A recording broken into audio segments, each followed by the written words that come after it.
He went out to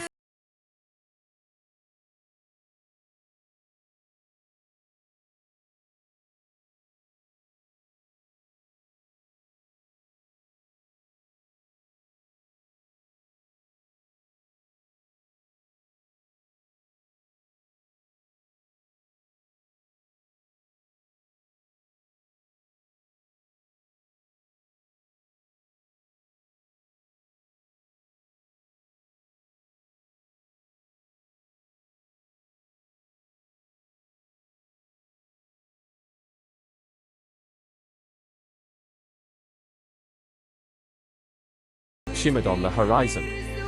The waves carried him gently to shore. He washed onto the sand, exhausted but alive, and looked up at a place both beautiful and mysterious. Cautiously, he ventured into the island, each step into the dense jungle a mixture of fear and curiosity. The forest whispered around him, alive yet quiet. Then he discovered it. A forgotten campsite, weathered tools, footprints pressed into the earth. Someone had survived here long ago. He held the journal close, smiling faintly. His dog at his side, he looked toward the path back to the sea. The storm was behind him, an adventure, forever changed, lay ahead. Some journeys aren't just about survival, they are about discovery, courage, and the bond that carries you home.